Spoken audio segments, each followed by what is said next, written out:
book trying to find out that God. What is it? Who is it? Why God?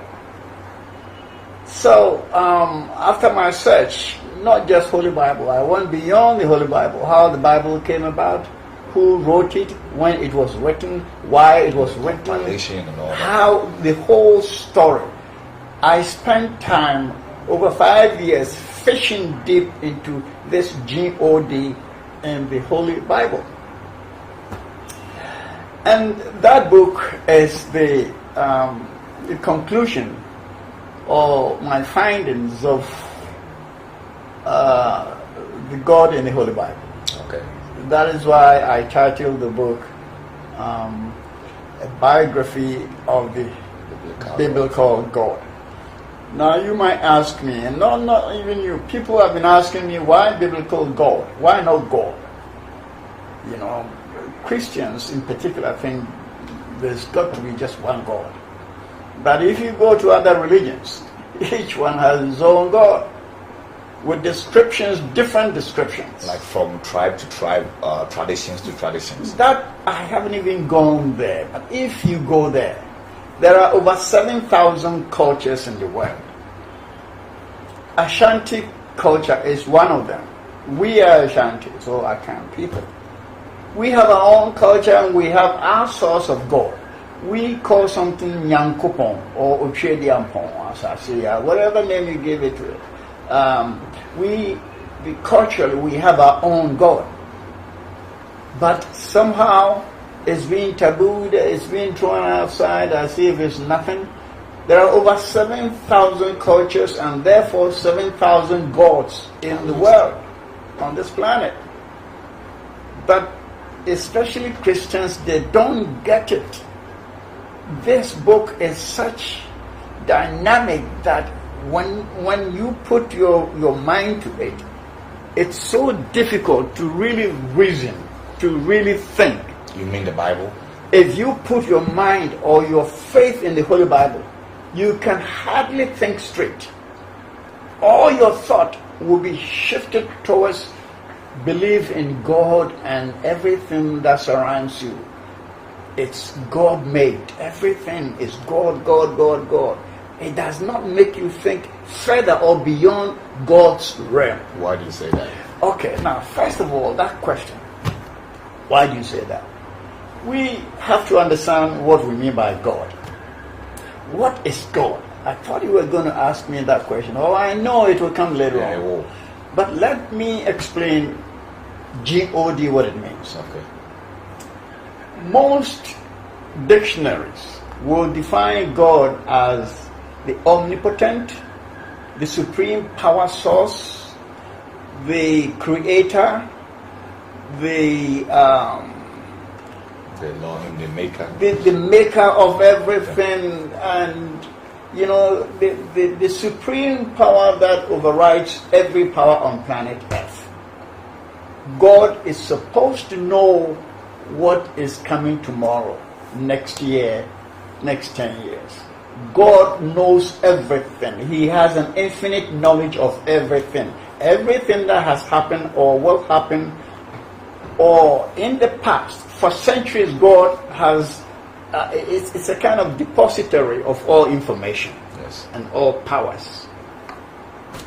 Now, if we accept this definition of God, all powerful, all knowledgeable, all this, omnipresent, omnipotent, omni everything, ever present. if we accept this definition, now let's put that in our mind and then go into the Bible and see if anything or anyone described in the Bible. There are 1,426 names in the Holy Bible. 1,426 names in the Holy Bible. Okay, I didn't know that. Well, I have read your book, the Holy Bible. I've read it.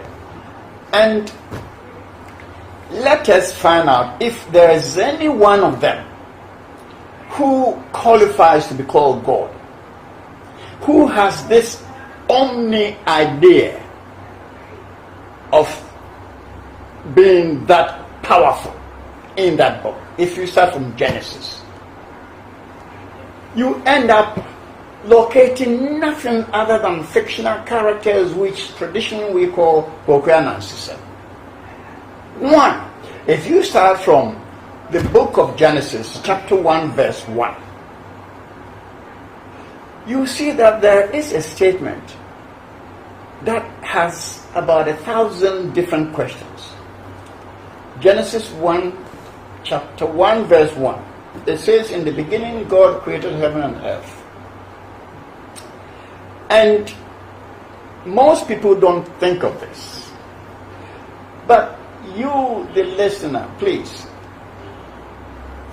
think of it. Just pause for a little while and think of that sentence. You will realize that it is not God who is saying, I, God, I created heaven and earth. Someone is reporting God's action at a given time in human history. Someone is telling you and I that God created heaven and earth. Question 1. Who is that someone who is giving that statement? You mean the one writing it? The one reporting. Reporting to you and I. But Christians believe that these information are given to people by God. Well, first we have to know God first. God is what? He knows all. He's an invisible thing you cannot see. So how can anybody bear evidence that God gave it to you? God gave that information to you. What is your evidence? You dreamt? Or Christians believe in revelation and visions. Well, too. I'm saying believing in ghosts and evils and all of these are just a perception in the human brain. It's an information that has been stored in the brain. But I'm saying to tell me that God revealed himself or herself or itself to a particular person, you have to justify. Okay, I understand what you mean. I understand what you mean. You cannot just tell me that God has made me the father or the priest or the bishop. That is not convincing. I'll be stupid to accept it. Coming to tell me that I'm a father, I'm a reverend, I'm a bishop because God has selected me. What makes you different from me? You have to show some evidence that God told somebody to write this. God told someone to report his action at a given time. Okay. So therefore we need to know who the God is. We need to know first who is reporting that first. And we check his source. Evidence to support what makes him authority.